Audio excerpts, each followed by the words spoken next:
दोस्तों, स्वागत है मेरे YouTube channel payroll path India में। आज के वीडियो में हम बात करेंगे इंडिया के इम्पोर्टेंट लेबर रिफॉर्म्स में से एक कोड ऑन सोशल सिक्योरिटी 2020 के बारे में।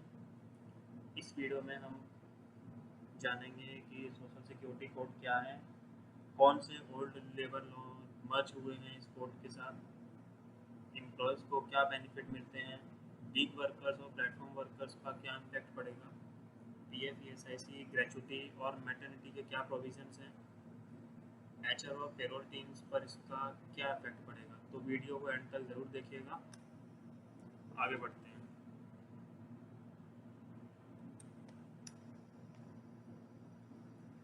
तो बात करते हैं कि सोशल सिक्योरिटी होती क्या है। तो ये इंडिया का न्यू लेबर कोड में से एक इम्पॉर्टेंट पार्ट है न्यू लेबर कोड का। इस कोड का मेन ऑब्जेक्टिव एम्प्लॉयज़ और वर्कर्स को structure social security benefits provide करना है। गवर्नमेंट ने मल्टीपल ओल्ड लेबर लॉ को कंबाइन करके एक सिंगल फ्रेमवर्क बनाया ताकि कंप्लाइंस सिंप्लीफाई हो सके और ऑर्गेनाइज हो सके। इसके बाद जो ओल्ड लेबर लॉ मर्ज किए गए हैं इस सोशल सिक्योरिटी कोड 2020 में, उनमें से हैं जैसे employ provident fund act 1952, employ state insurance act 1948, payment of gratuity act 1972, maternity benefit act 1961, employ compensation act 1923, unorganise workers social security act 2008। Propose simple है, एक unified labour compliance framework create करना। इसके बाद बात करते हैं कि इसमें किस किस को कवरेज मिलेगा। कवरेज समझते हैं। इस कोड में डिफरेंट कैटेगरीज के वर्कर्स को इंक्लूड किया गया है। ऑर्गेनाइज सेक्टर एम्प्लॉयज़ हैं, अनऑर्गेनाइज सेक्टर वर्कर्स हैं, गिग वर्कर्स हैं, प्लेटफॉर्म वर्कर्स हैं, कॉन्ट्रैक्ट वर्कर्स हैं और फिक्स टर्म एम्प्लॉयज़ हैं। ये इम्पॉर्टेंट चेंज माना जाता है क्योंकि पहले बहुत सारे informal workers structure social security system के बाहर थे। बात करते हैं प्रोविडेंट फंड यानी पीएफ के बारे में। पीएफ प्रोविजंस कंटिन्यू रहेंगे under the new framework. Employer और एम्प्लॉयज़ कंट्रीब्यूशन कंटिन्यू होते हैं रिटायरमेंट सेविंग पर्पस के लिए। पेरोल और एचआर टीम को accurate PF deduction, timely deposit, proper compliance reporting करनी होगी, इंश्योर करना होगा। इसके बाद ईएसआईसी के क्या रूल्स हैं उसको जानते हैं। इसके बाद बात करते हैं ईएसआईसी के रूल्स के बारे में।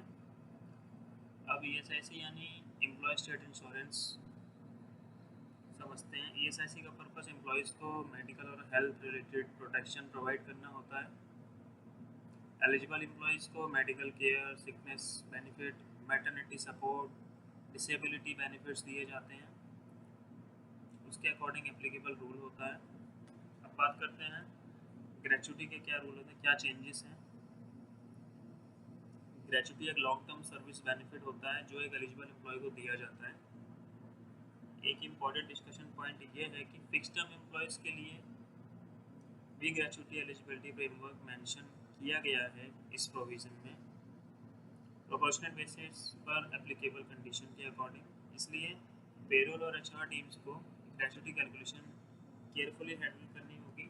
तो जो जैसे अपने फिक्स टर्म वर्कर्स हैं, एफटीई है, फिक्स टर्म एम्प्लॉयज़ हैं जिनका 1 साल का कॉन्ट्रैक्ट रहता है, वो भी एलिजिबल होंगे ग्रेचुटी के लिए।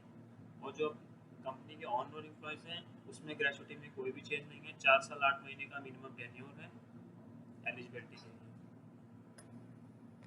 इसके बाद बात करते हैं गिग और प्लेटफॉर्म वर्कर्स। ये सोशल सिक्योरिटी कोड का सबसे इम्पॉर्टेंट और मॉडर्न कंसेप्ट माना जा रहा है। कोड में गिग वर्कर और प्लेटफॉर्म वर्कर्स को स्पेशली रिकॉग्नाइज किया गया है। एग्जांपल ऐप बेस्ड वर्कर्स हैं, फ्रीलांसर हैं, डिलीवरी पार्टनर हैं, ऑनलाइन प्लेटफॉर्म सर्विस प्रोवाइडर हैं। जैसे गवर्नमेंट फ्यूचर में सोशल सिक्योरिटी इनसे रिलेटेड स्कीम्स नोटिफाई कर सकती है। अभी के लिए इस पर अभी डिस्कशन चल रहा है। ये इंडिया का जो लेबर कोड है उस पर इकोसिस्टम में एक नया मेजर पॉलिसी शिफ्ट माना जा सकता है। बात करते हैं मैटरनिटी बेनिफिट की। मैटरनिटी रिलेटेड प्रोटेक्शन भी कंटिन्यू रहेंगे।